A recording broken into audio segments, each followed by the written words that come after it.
Hi, everyone. I'm just going to give this 1 minute to let the room populate a little bit, and we will get started. Thanks.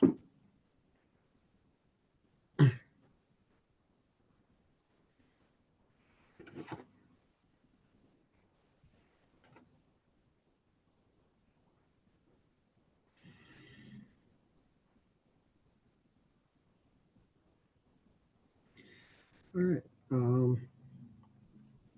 The counter seems to be slowing, and reward those who are timely is my general theory. So I want to welcome everyone to our session today.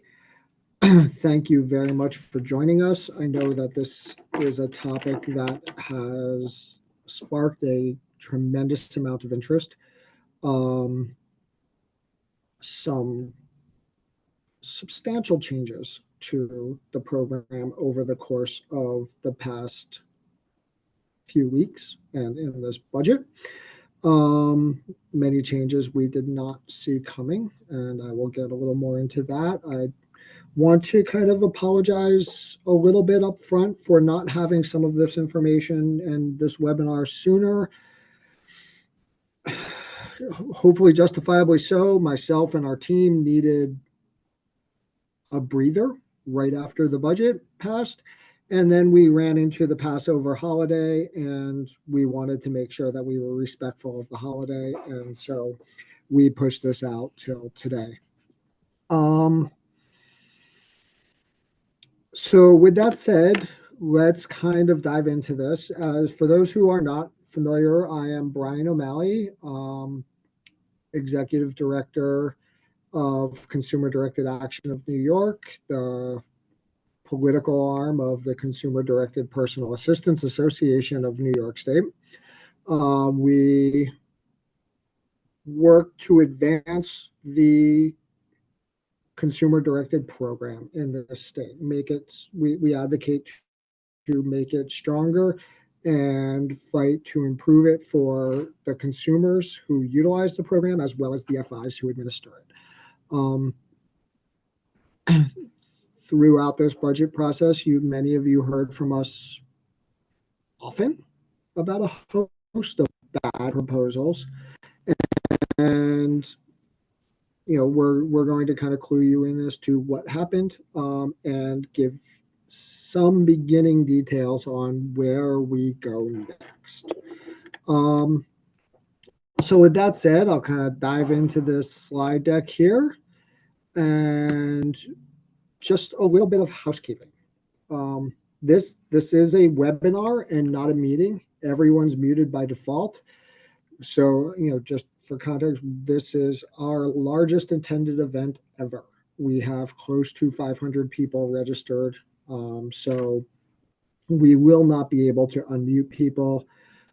We will be taking questions at the end. I ask folks to use the Q&A feature to ask questions. Lots of times the chat moves very quickly. It is very wonky to follow a Q&A in. The Q&A box, which can be found at the bottom of the screen, really allows us to gather all of the questions in one space and try to answer as many as possible. Please don't rely on questions that you pose in the chat being answered. And while we do welcome your participation in the chat and in the Q&A, please keep it civil. We have never had to, fortunately, but we do reserve the right in our sole discretion to remove anyone that we view as being disruptive or inappropriate. Hopefully that's not going to be an issue. I know everyone is going to be on their best behavior.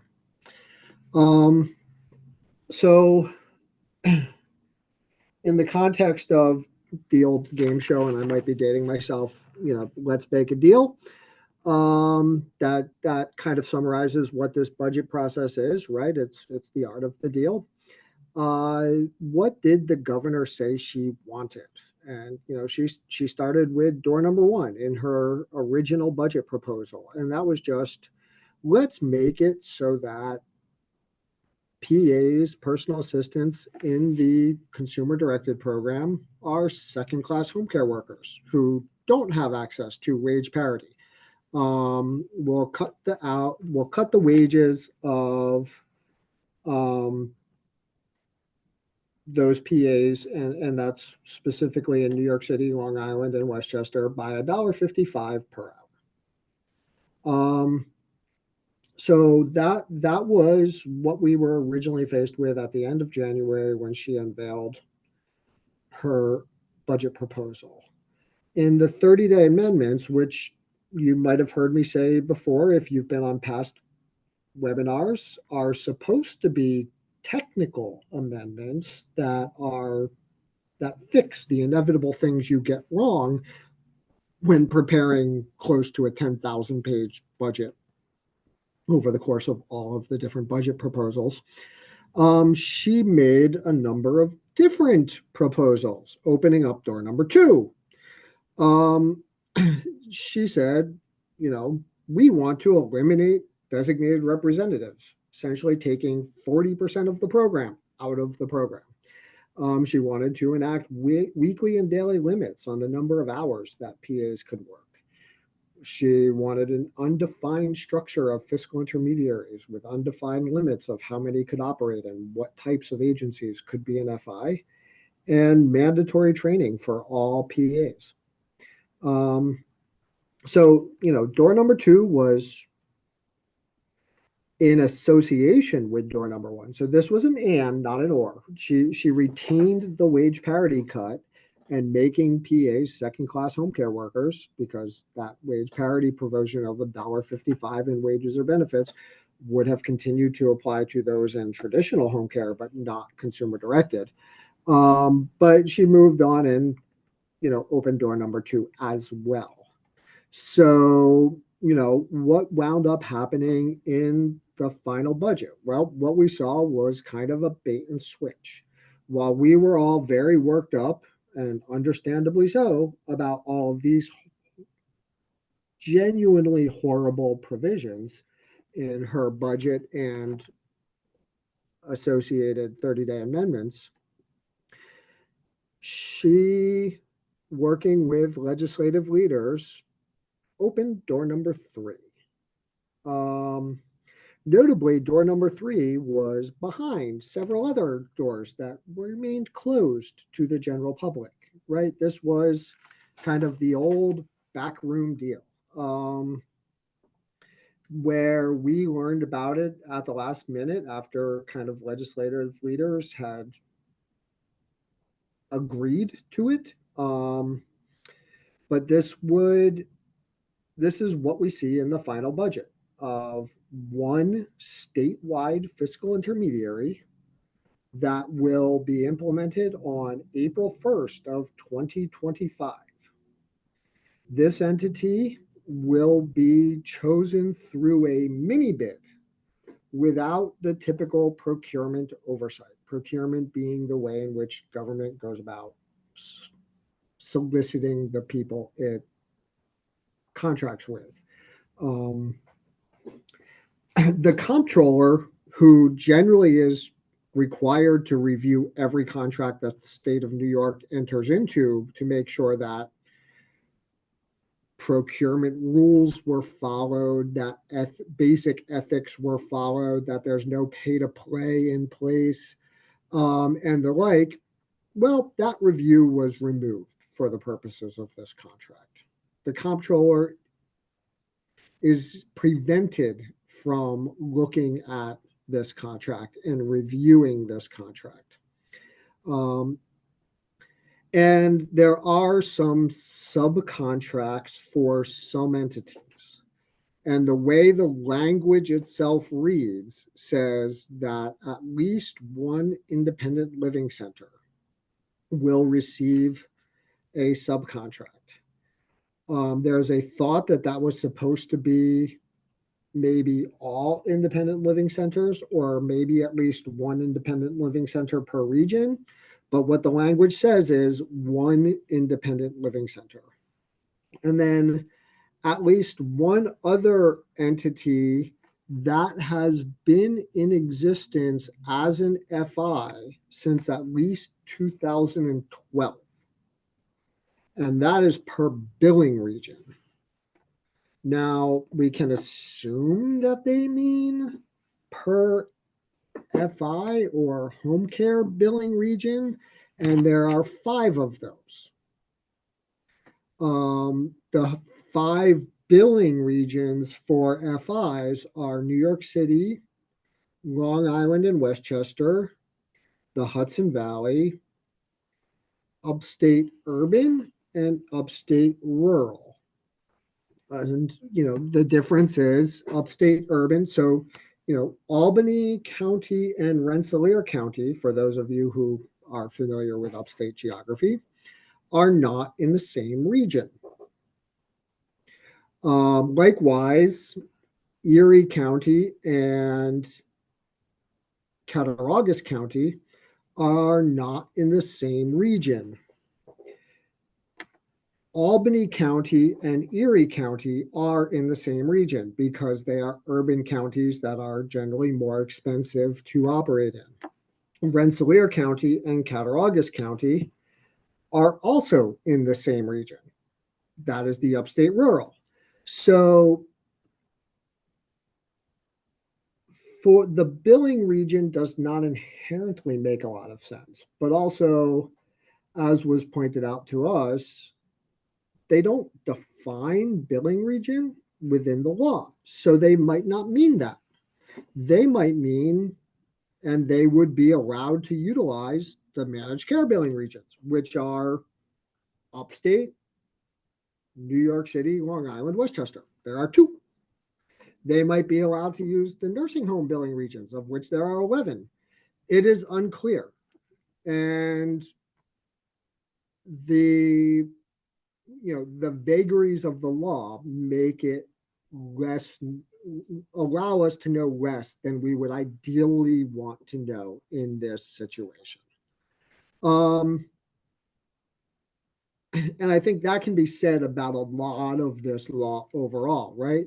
That 4/1/2025. Well, as of 4/1/2025, every FI in the state will have to cease operations unless they are the single statewide FI or the one of the subcontractors.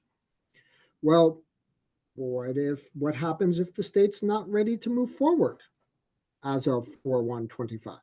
What if this process takes longer than 11 months from today? Or from yesterday, actually. That is probably a reasonable assumption, since, as we'll get to, it has taken longer in other states that are smaller and simpler. But the law dictates that those FIs have to close on 4/1/25. So how does that go about working? There are a number of confusing pieces, but notably, all of this was, as we originally got to, this was door number 3 that was negotiated behind closed doors, that was never revealed to anyone prior to basically it leaking out about a week or so before the budget went final, and really was passed over the objection of a large number of legislators who, the joy of the budget is it is very hard to get people to vote against the budget, because when it is so large, yes, you might not like one provision, but there are always 12 others that you do like. And so, it becomes very, very difficult to kill something bad in the budget, even though we had probably 60 legislators between the 2 houses who were in the majority and opposed to this and were speaking out ardently in opposition to it. So what does this mean overall, right? Well, first and foremost, consumer choice is eliminated. You have no choice in who you can use as your FI. It will be the one single FI. That is a statewide FI. Agencies that focus on specific disabilities cultures, languages, or other factors are eliminated, right? There is the singular statewide FI. There is not an FI that's working with me because they are an independent living center, and maybe one or all will get through as a subcontractor on the independent living centers. But there are developmental disability organizations. There are language specific organizations. There are cultural specific organizations. There are any number of fiscal intermediaries that help work with very specific populations. That won't happen anymore. The statewide fiscal intermediary has to demonstrate competency with language and culture. However, most of the entities that have single statewide FIs exist in states like Wyoming and Montana and Alaska, which, I might be going out on a limb here, but my understanding is most of these states are not as diverse as Albany, more or less Queens. No one is going to be able to demonstrate the degree of competency with the cultures in New York as someone in New York. And notably, this law says that to be qualified, you have to have a statewide contract in a state not named New York. So if you have expressed competency doing this on a statewide basis in New York, you are specifically excluded. Only if you have expressed competency doing this in a state not named New York can you move forward.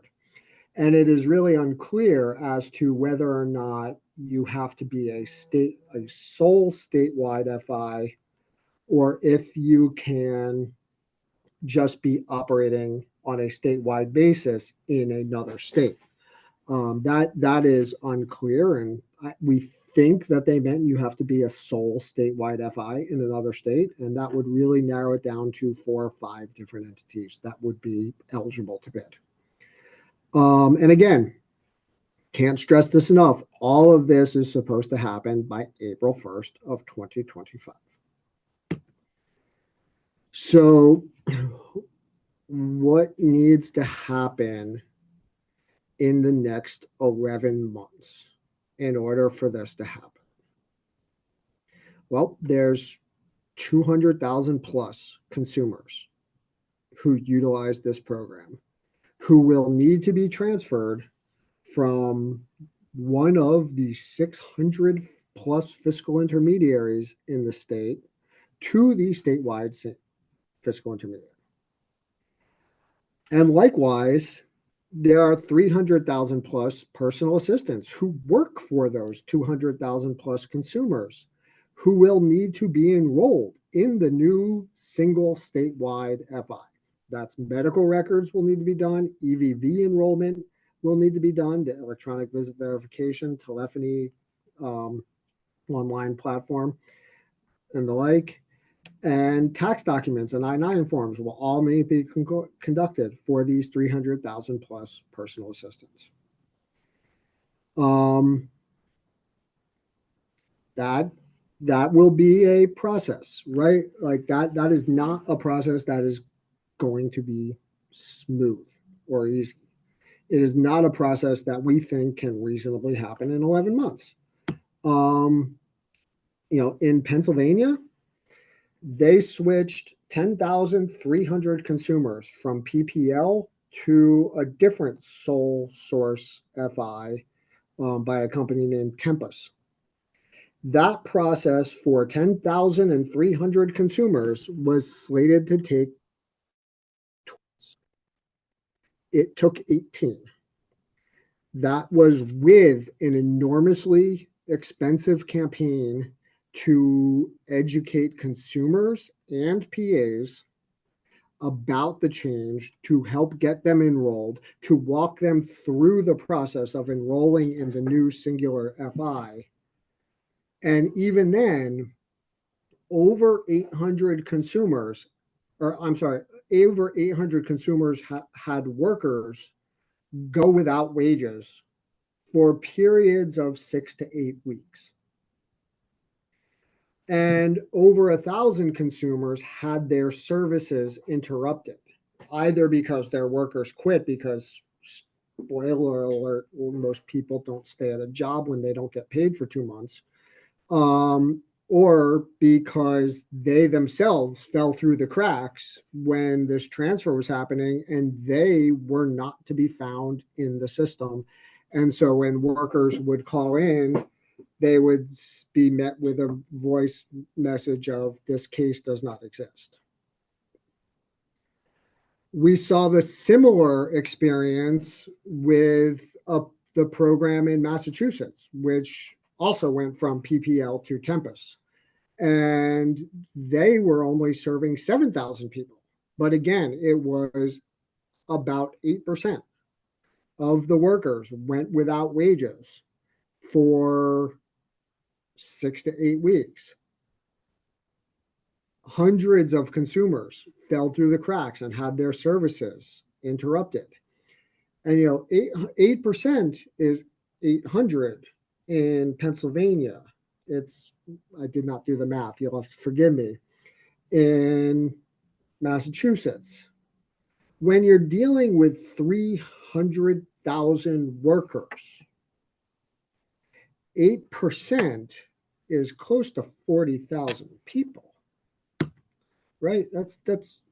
And we have no reason to believe that when switching 200,000 consumers and 300,000 PAs from over 600 FIs, there's no reason to believe that we will be limited to 8%, right? This is not a small program like Massachusetts or Pennsylvania.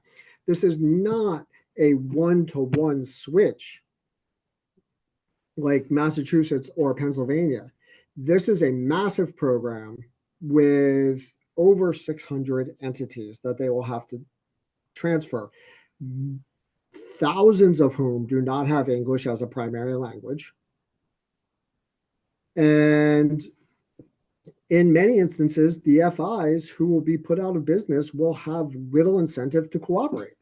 I mean, if this were to move forward, I would certainly hope that, given people's lives are on the line, FIs would cooperate. But 100% cooperation rate is, let's say, unlikely. So based on all of this, we anticipate that upwards of at least 50,000 consumers would have their services disrupted in some substantive way beyond the disruption that is inherent when just going through a forced transition to a new FI that doesn't know you, doesn't know your workers, and frankly, let's take one of these companies, right? When PPL was in Pennsylvania, they had 3 offices.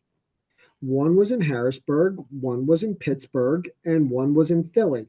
The one in Philly was in an inaccessible basement apartment that was open by appointment in Philadelphia. That's like saying we're going to have one office in all of New York City and it will be open by appointment. Our main office is in Plattsburgh, which, for those of you who don't know, is up on the Canadian border. This is a less than ideal situation, and identifying that, well, other states have done this, so we can. We often say New York's different, and we're not as different as we let on, but in this instance, New York is different. This is a different scenario. It is a different size. It is a different scope. And quite frankly, the governor does not lend tons of confidence to how they can conduct this when, first off, there was no money budgeted for the transition and education effort, right? It was a massive 14-month effort to make sure that the public health emergency, when that ended, that people were transitioned and remained on Medicaid and that all of the education was done. That was a 14-month effort that cost millions and millions of dollars. No money was allocated to do this. No time is allocated to do that type of education effort. So that's part of why we anticipate that. But also, the governor said in her budget address when she announced this, well, California has one FI and they can do this, so New York needs to be able to. California has 58 FIs, right? Like, so if this was passed on a notion of, well, California can do it and they're bigger than us, well, California doesn't do one FI. They have 58. It's one per county. I would argue that's also not ideal, but it is not one. And so, from the very facts of which this was done, it was flawed. And as we move forward, right, like the fact that there is not even a base understanding of this program or the justifications for why it was done does not inspire confidence that they will do it well. But it is important to note, right? Like nothing is happening yet. We've seen posts on social media. We've seen some companies saying the program is suspended or the like. It is not. The program, CDPA is not suspended. CDPA is not ending. This change does not take place until April 1st, 2025 at the earliest. Nothing is happening today. There is no mini bid out on the department's website. There is nothing happening today, right? If anything is ending or suspended, your individual FI might be suspending their program and not enrolling new people. They might be ending and closing their doors. That might happen on a case-by-case, FI-by-FI basis. But the program itself is not suspended. It is not ending. Unless your FI is voluntarily closing their doors ahead of this happening, they're just throwing in the towel and saying, we're done. You do not need to switch your fiscal intermediary today. You do not need to switch your fiscal intermediary next week, in the next month. No action is required now. And I would encourage everyone to just sit tight for now. Unless you hear from your fiscal intermediary that they are closing, unless you don't like your fiscal intermediary, there's no reason to change. So don't believe everything you read on Facebook or Twitter. The internet lies.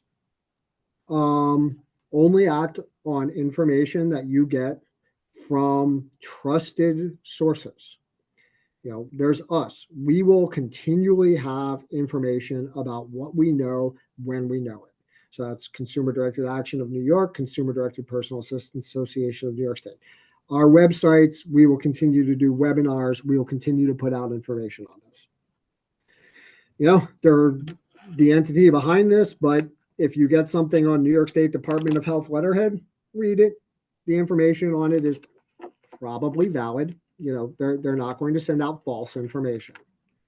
Your managed care plan will be sending out information that can be believed if you are moving forward. And your fiscal intermediary, and I'll put a small caveat on that, right? Like your fiscal intermediary, but if they say something's ending or you need to change, check and verify. Do I need to change because you're closing? Is this ending because you're closing? Can I go to another FI? Are we moving to the singular FI? Or call your managed care plan. Call us. I would always encourage, check our website. Give us a call. Give one of us an email. Check with us. We will be an unbiased source of information throughout this.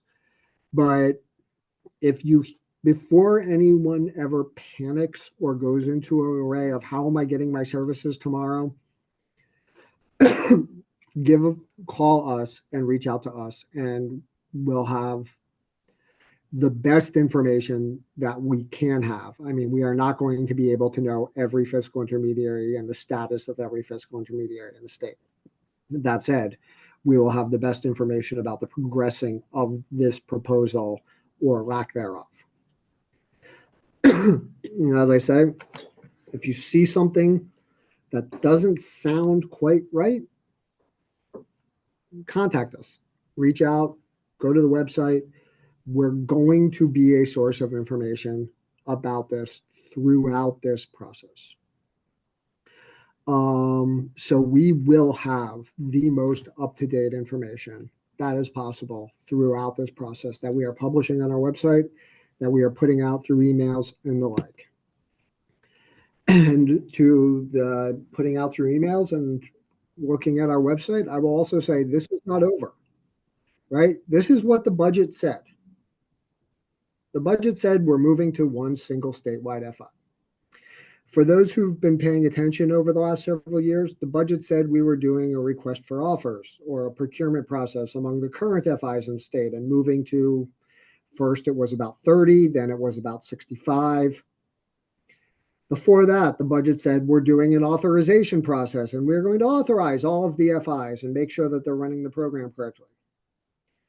I'm not saying that they will back off of this proposal just as easily as or readily as they've backed off in the past, and there's nothing to worry about. But it is to say that just as easily as a bill is passed, it can be repealed. Right? We are pursuing two paths to help facilitate the state repealing this legislation, to encourage them in their processes. There is a legal path and a public relations path. The legal path has really two different avenues. We're going to be working with FIs to challenge the change from that FI point of view. They are talking, there are a number of FIs that are talking to different lawyers around the state right now, seeking what legal recourse do we have because the state is taking away our business. Right? This is somewhat an unprecedented action where the state is telling entities who employ between 10 and 15,000 people around the state of New York, nope, we're putting all your people out of business so that we can give this to a company from Georgia or Boston or Montana or Missouri. Those are where some of those single statewide FIs are housed, right? Like, it's a weird jobs program. It's a weird form of economic development. There may also be legal challenges that consumers can bring. And we are going to be working with firms and public interest legal groups to protect consumers in this process and identify potential Olmstead or other potential rights of action. And we don't know all of those right now. Generally I was advised divulging legal strategies in depth on calls with 500 people that we don't know is not the best strategy. But there are potential legal recourses via Olmstead and other avenues. And if you are interested in potentially being a consumer who is named in one of these suits and want to be a part of one of these suits,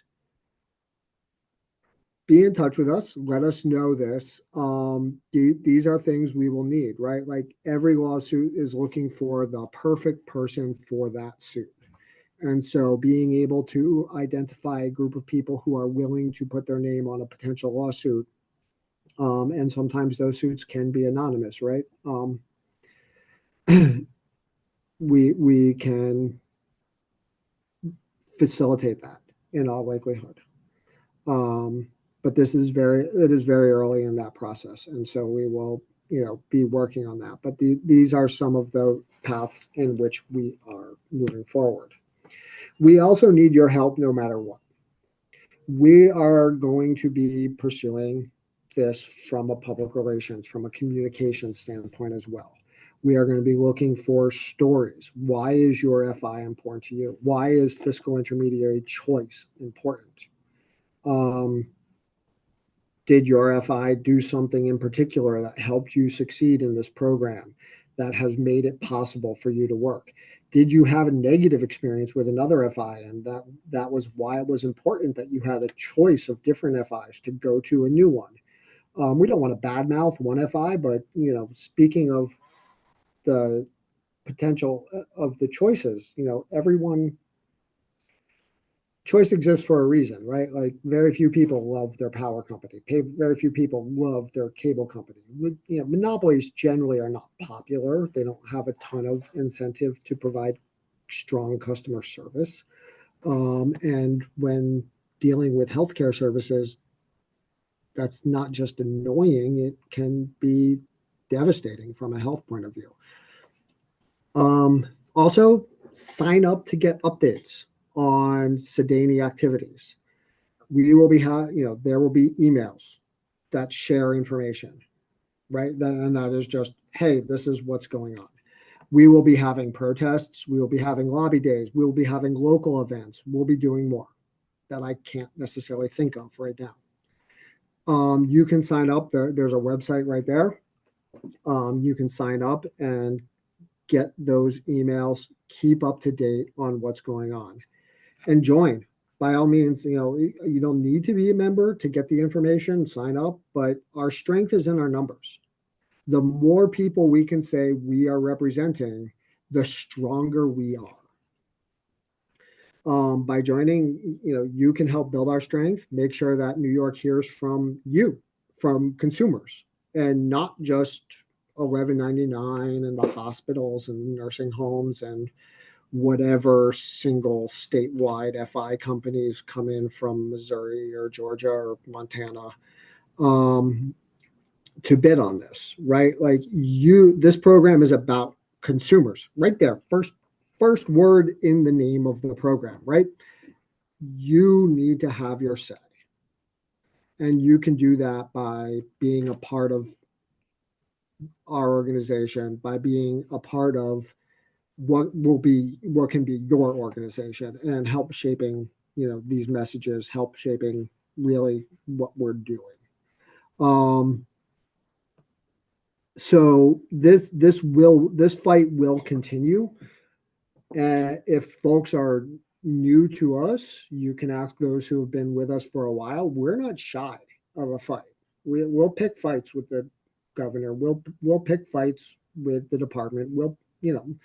And this time, I don't think we're picking the fight. I think the fight was brought to us, but we're not going to back down from it. But I will routinely note, I'm not the one who's using the services, right? I have some relationships that are useful. I have some skills that are useful, but you're all the ones who use this program. You have the real life experience. You have the ability to tell your story, to share why this program is critical, to share why your FI is critical, to share why choice is critical, and what's going to happen if and when those services are interrupted. What's going to happen if you lose those services and are forced into a hospital or a nursing home for a period of time or permanently, right? Like that is the power that we have, and we need to maximize that power. And we need, that our power comes from you, and I've never been shy about that.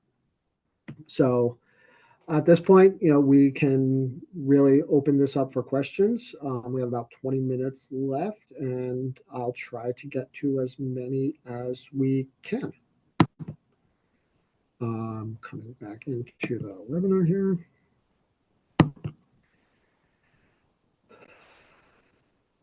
So, all right. Brian, did you want me to begin at the beginning with the Q&A here? Sure, that would be very helpful. Thank you, Laura. Yeah, just wanted to make sure we're not both trying to do the same thing at the same time.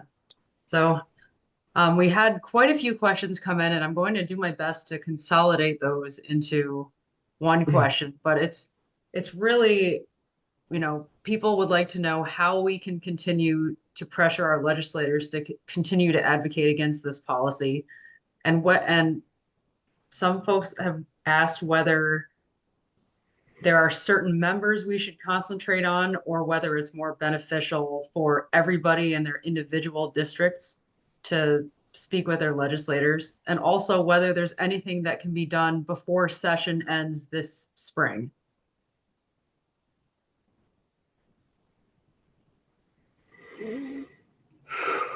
Um, that's a lot. Okay. I'm going to do my best to remember everything. So correct me with everything that I forget. Um, First off, I'm going to just reiterate, and thanks for the entree into reiterating this. Like, get involved. I understand that in our space, not everyone can have the same level of involvement, right? It's hard for anyone sometimes to go from New York City to Albany, or Buffalo to Albany, or Cattaraugus or Plattsburgh to Albany. It can be hard for people in Albany to get to the Capitol, right? There are life pieces that get in the way. If it is possible, when we're asking you to come to Albany, please do. If it's not possible, maybe go meet with your elected officials locally, if that is possible. Go and write a letter. Send one of the form letters that our system will let you generate. There are a host of different ways to get involved at pretty much every level possible. There is a level that you can get involved at. So sign at a bare minimum, please sign up for our mailing list. We do not sell our mailing list outside, that it does not go to any other organization. You will get emails at varying degrees of volume. Sometimes there's a lot going on. You might get an email every day for a week. You might get two in one day. We try not to do that. There will then be periods where you go weeks or a month on end without seeing anything. We try not to give you information unless there is something new to share. We don't want to just send you an email for the sake of sending you an email. We've all gotten those. They're not helpful. So please get involved, join our email list at a bare minimum. Keep yourself educated. An educated population is the most dangerous population, right? They want us all to not know what's going on and just resign ourselves that this will happen. And then act in whatever way you can. Don't just work off the notion, well, someone else will have this for me, right? Someone else can't do what you can do because you're the only one with your story. You're the only one who can tell what this program means to you. I can't do it. They can't do it, right? No one else can tell your story except you because it's yours. So be involved. Volume and numbers make sense. That's how we will start to build the piece to defeat this. And at times we will be sending out a form to tell your story to us, either via video or just in a Google form. Please share it if you're comfortable. If you're comfortable letting us tell that story to the press, let us know that. There will be a box to indicate that. We will be looking to get as much media attention on this as possible. Whenever reporters cover a story, they want someone local. The Batavia Times is covering this. They don't just want to hear from Brian O'Malley in Albany, New York. They want somebody from Batavia who's going to be impacted. If I have this set of stories and I can go in and say, Jane Doe from Batavia is right here, and you're willing to share your story with the press, we can help coach you before you talk to someone. The press is 99.9% of the time very friendly. They're not going to look to be aggressive or hostile. And we, but it is a process we can help with. But if you're willing to tell your story, if you're willing to, we can also just share it anonymously. If you do not want to share your story with the media or something like that, we can just say, Jane D from the capital region says this, right? And no one will know anymore. So to whatever level you can get involved, please do. That is how we will beat this. Laura, there were other parts of that question that I have rambled on about getting involved and forgot. Sure. So one question that just came in, so if people are meeting with their legislators, what is the ask for the legislators right now? What are we asking them to do right now?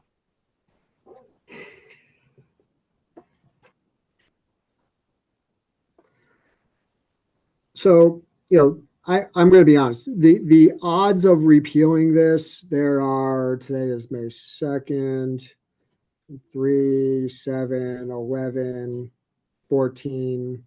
There are 18 days left in this legislative session.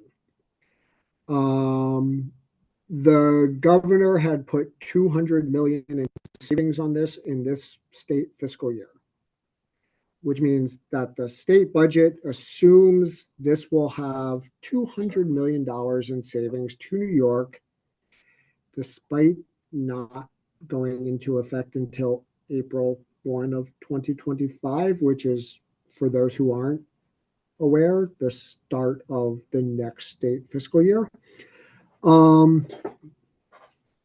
Not sure how they're achieving those savings unless they just think a whole bunch of people are going to get kicked off the program or leave the program in advance just because of the prospect of this happening.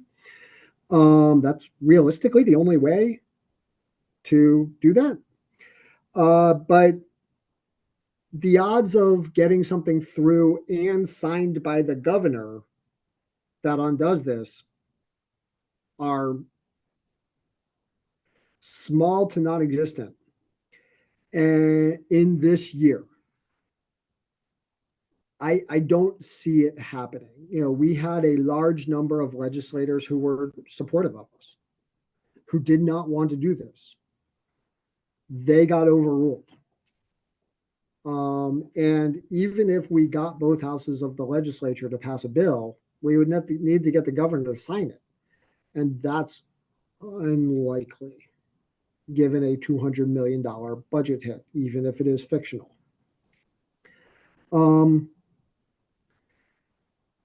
That said, beginning to be a presence with your legislators and alerting them that this is a problem and you need to be a voice in opposing this. You need to look to repeal this law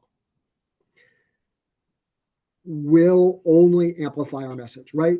If they are hearing about it from now, even if we can't pass it this year, if they're hearing about it from now, all the way through the summer, all the way through the fall, into next year, well, that is only going to amplify the message. It is also going to make you someone who is known to your legislator. It's one thing to go in and meet with them once for a half hour, 15 minutes, whatever. It is another thing to be someone who is in routinely. I am a constituent. I am going to schedule meetings and make myself known to you. If your legislator has an elective race and you like that person and you are so inclined, help, right? Helping out on races is a great way to ingratiate yourself to an elected official.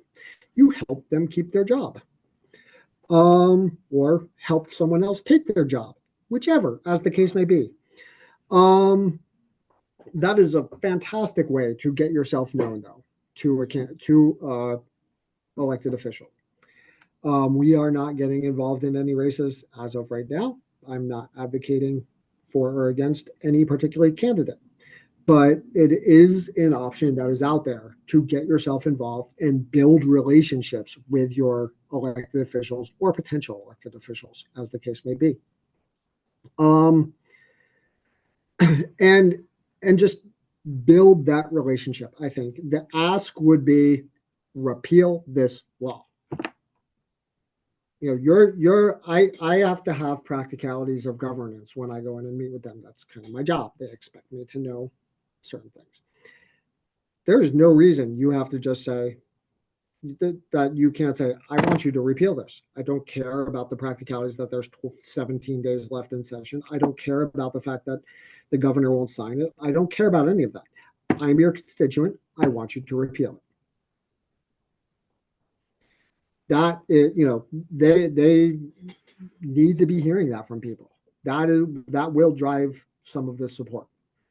Also, just make that request in letters to the editor. Make that request in other pieces to your local press. This shady backroom deal that doesn't even have the basics of oversight. What's going on? This needs to be repealed. They're doing political giveaways at the expense of people with disabilities and older New Yorkers who need home care services. Hopefully that answers the question. A lot of rambling. Thank you, Brian.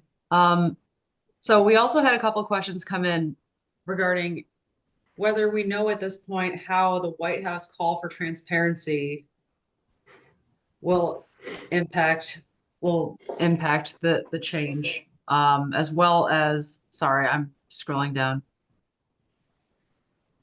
And it also looks like, there may be some strengthening of protections in the New York State Constitution for aging disability as part of the New York State ERA amendment. Could either of these issues be helpful to our cause?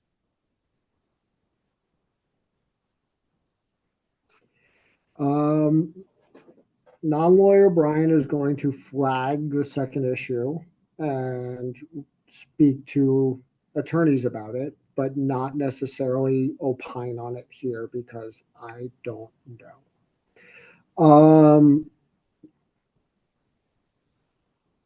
And what was the first question again? I need to start writing things down as you talk. So this was about the White House call for transparency, and how that might work, considering that the comptroller doesn't have to review what is going into the contracts with the single FI. This governor has not necessarily been aligned with the White House on home care.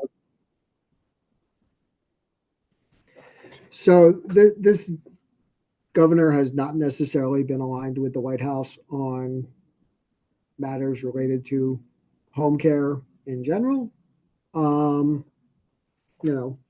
She was looking to cut home care and wages and the like, while the president was calling for higher wages and greater access to self-direction in his State of the Union address.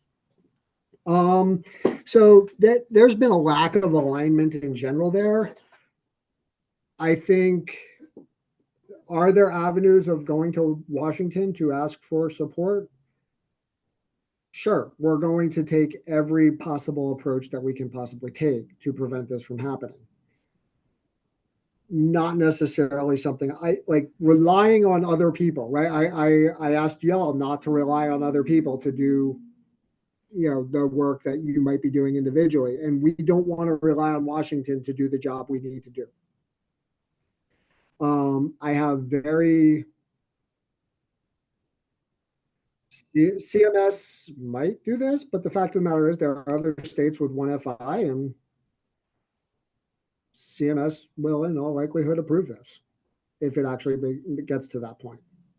There is even an open question as to whether or not they need to go to CMS to get this approved, or whether the state plan allows for it in general. So, I think whether or not it's an option, we will certainly explore it. We will certainly take all potential options to the degree that they are available.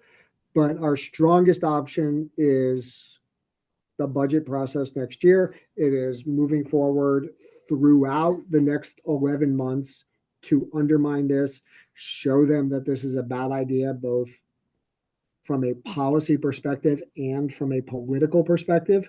And, um, really just drive home the disaster that this will be and get them to change the law here in New York.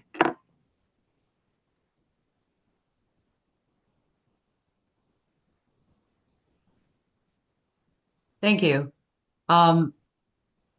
This is a good question that came in. Noting that HRA has a strict procurement process and that they do RFPs for home care vendors and FIs at a certain time of year with no exceptions.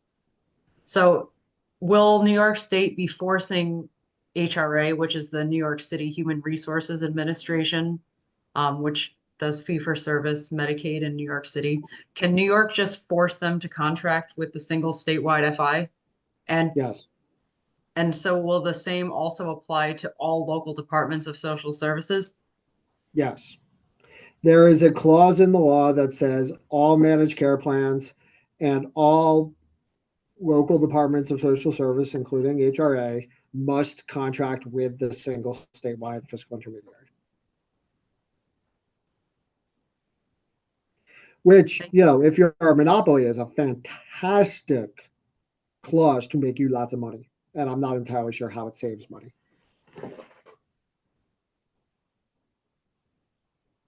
Another question that came in, how can we be sure that personal attendants don't get a pay cut or loss of benefits?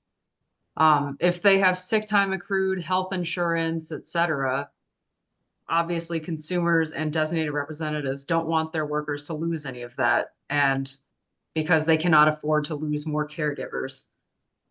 So is that something that is going to be built into the transition plan that we don't have yet? Are there any protections in place for personal assistance?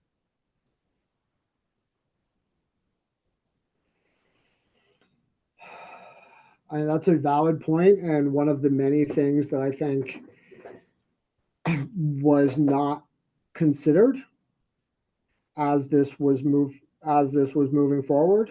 Right, this is what happens when something is negotiated by a small number of people behind closed doors without anyone who actually knows the program to provide insight.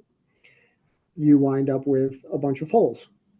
This is definitively a hole, and when you transition employers,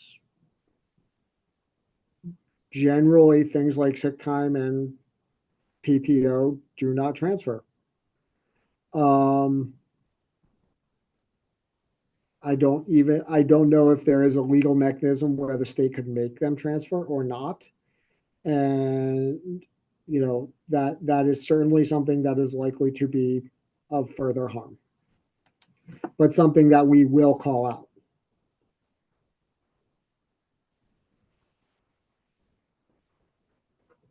Thank you. Does the Federal Trade Commission have the power to stop New York State from creating this monopoly?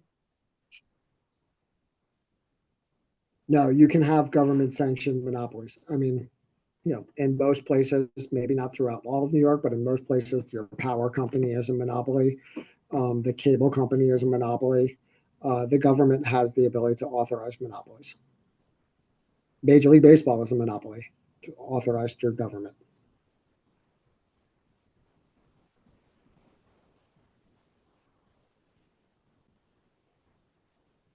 Thank you. This is a good question. Is it possible to find a voting record of this budget from our assembly representatives and state senators? Sure, a voting record is public. We'll put the address here in the chat because it is not the most friendly address to read. NY.US. So I just put in the chat the link. It is public.reginfo.state.ny.us. As I said, not very user-friendly for an address to read, but that does provide, if you go in, there's a little tab that says budget. And if you click on that, you can read the final budget, and there will be a tab that says, you can check a little box that says voting, and it will bring up the voting tabs. As I said earlier, the budget, we just lost our translator, I think. There you go. Okay. When it comes to the budget, it is almost always a majority votes for, minority votes against. So Democrats vote for it, Republicans vote against it. It is party line. And that is essentially because, yes, Part HH, which this, CDPA remained, the single statewide fiscal intermediary was Part HH, was terrible. But there were a number of other provisions that even many of our closest friends and allies supported tremendously and couldn't vote against. And when you have, 30 to 40 proposals and hundreds of millions of dollars in a budget, it becomes very difficult to vote against it. That's why many proposals that are toxic are shoved into the budget. And so it's not the cleanest way to analyze, but it is something that you can say you voted for this, and, yes, they did. But at the same time, I know for a fact that there were 30 to 40 members of the assembly who voted for this, who were yelling and screaming at the speaker in conference that they did not want to do this. It's less than ideal. Thank you. So I want to be mindful of people's time. We're a little bit after 2 p.m. We've had a few requests, to identify specific legislators that have been allies, as well as to identify legislators that have served as opponents. I don't know that, we necessarily have a list of names of all of those individuals for right now, but is there a way that we can publicly acknowledge those who supported us and, demonstrated that with votes? That it was a very broad and diverse group of people. It was a very broad and diverse group of people who were supporting us. We will do our best to get that out, but I'm not going to do justice to it off the top of my head.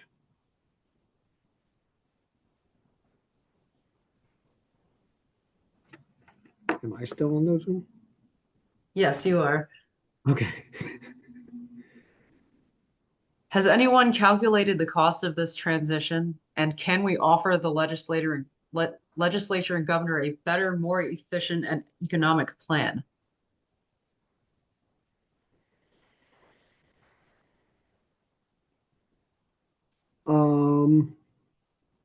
No one has yet calculated the cost of it. I mean, and the cost is somewhat defined by what they do to promote it, right? If they just rely on managed care companies and FIs to spread the word that, hey, we're going to be closing and you have to switch to this new FI, it will undoubtedly, at least directly within this program, save money, because tens of thousands of people will fall off of the program, and that will lower the cost of CDPAP. Not in a good way, not in an efficient way. It will incapacitate many other health systems, sending skyrocketing costs through hospitals, nursing homes, and other facilities. However, it will undoubtedly lower the costs here. Less, that tens of thousands of fewer people using the service reduce the cost of that service.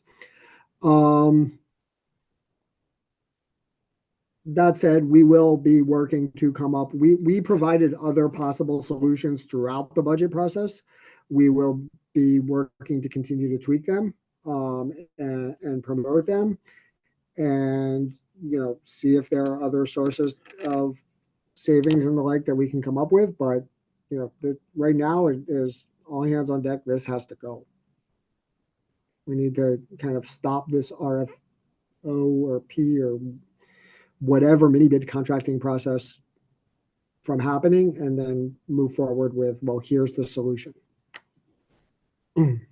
Thank you. And do you have any information on the new training requirements for personal assistants? We do not. Notably, that language is permissive, so it allows the commissioner to require, does not mandate. Now, they seemed very dead set on putting in some sort of training requirements, but we do not know what that would look like or how it would go into effect. And we have opinions, but no one was seemingly listening to those. Training is something that politicians tend to like because, well, we're giving state dollars. We need to make sure people are trained and adequate. And no one really wanted to listen to the point that this was a solution looking for a problem.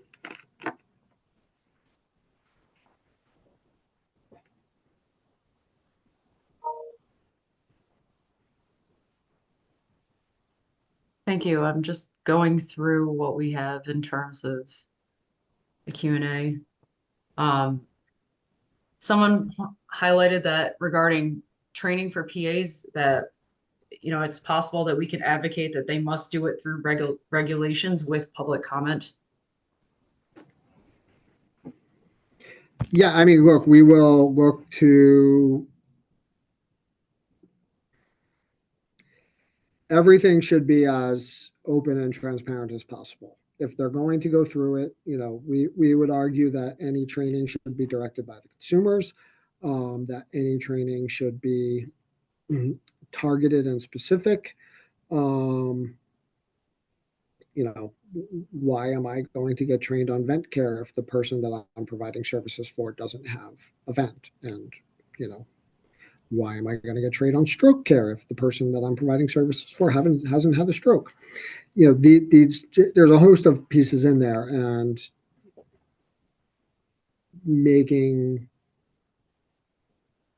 we will look to influence that. And again, we'll be sharing information with folks as we learn it. But it is something that is just a sentence or two in the legislation right now and not very clear at that. Thank you. Is there a way that local DSS commissioners could object to this change and the override of the procurement process? Good question.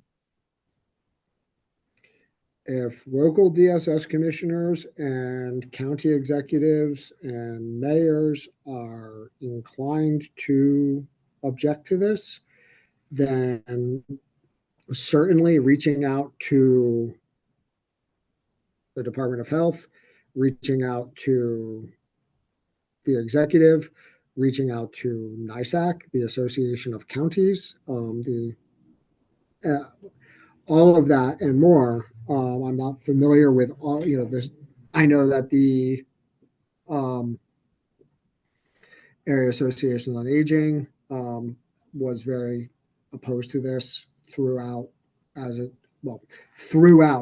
the 5 days to a week that we knew about it. They were very opposed. And so, yeah, I think, going through the channels of however your county generally is communicating with DOH and the state to say that this is a terrible idea and is going to wreak havoc in my county and cause substantial harm. I do know that New York City HRA was very vocal in opposition to this in the day or two before the budget passed. Didn't seem to matter very much. But, continuing to keep up that drumbeat and that message Like it can't hurt. And having a continued voice from more and more DSSs and more county execs and more mayors can only help.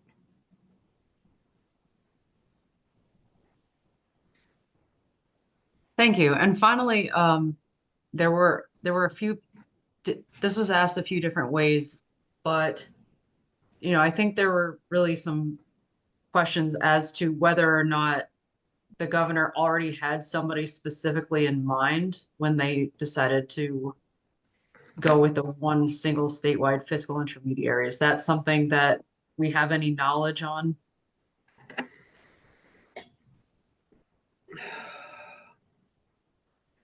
There will be, we can hypothesize. There were talks originally, and I think a lot of people have heard about these talks, right? That it would be Public Partnerships LLC, um, otherwise known as PPL. And those largely stemmed from the notion that PPL had an existing state contract. Um, and under state law, you can expand an existing state contract to just include new services because, well, we have already gone through all of the bidding process. And, I think it quickly became notable that as shady as this looks and as murky and cloudy and unethical as this looks, expanding a contract worth a few $1,000,000 to include a $9 billion program that is completely unrelated really looks worse. And so, who will the company be? I don't know. But if they do require that it is an entity with a contract to operate as the sole source FI, there's only 4 or 5. It's PPL, it's Tempest, which is based out of Massachusetts. It's a company, Palco, I think, can do this. They're based out of Missouri. Consumer Directed Care Network, based out of Montana. I think there's 1 or 2 others, but that it's a small group of organizations that would meet that criteria of having a source contract in a state.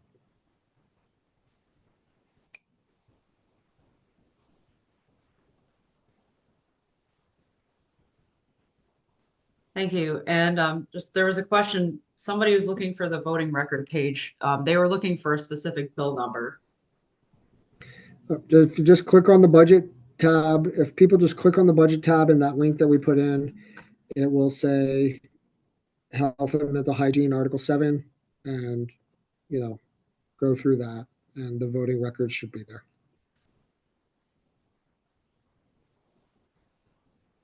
I can't tell you off the top of my head what the bill number was. It's not something I generally commit to memory. Okay, I found the full budget bill. I'll just put that in the chat in case anybody wants to read it. And it might not transfer through if it's from PB. It's from LRS. Okay, so I think what we can do is make sure that we have the bill number and put together a packet of materials as follow-up, because I know we covered a lot of ground here and probably, well, maybe somebody here can remember every single thing that was said, but I think most of us aren't quite that powerful. I think that really goes through the majority of the questions. So Brian, I don't know if there's anything more that you'd like to add. I just want to stress to folks, don't believe everything you read on the internet. The rumors of the program's demise have been greatly exaggerated. We will fight this, and they have underestimated y'all before, right? They continually look at this program and think it is easy pickings because we don't have big, traditional big powerful players behind us, right? We don't have the hospitals or the nursing homes, right? But they always fail to calculate you. And so the extent to which you all get involved, there's, that is a voice that they can't ignore. And it is a voice that if we all collectively move forward, we can win this, and we will win. If you're hearing rumors, please confirm them. Feel free to reach out to us. We are happy to confirm. We are happy to come. I am happy to go throughout the state and kind of do local things. If you want us to come by, if you're having an event, let us know. If we can get there, we will. Maybe me, maybe Jose, maybe Julia, maybe Laura, maybe Greg. We'll put this all together based upon availability and the like. But it's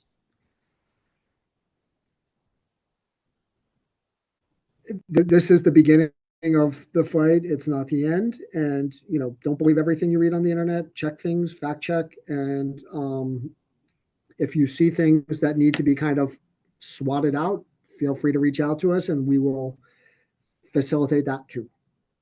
Apart from that, like I owe all y'all a huge debt of gratitude. So many of you just came through time and time again throughout this budget. You spoke up, you yelled out, you screamed from the rooftops, you very, very effectively communicated the importance of this program, the effectiveness of this program, and what this program means to you, because it's you that have the effects, it's you that make it what it is, and it's you that are our strength. So thank you very much for everything. And we'll keep sending out information. If there's information you need, tell us, and we'll do our best to produce it as quickly as possible.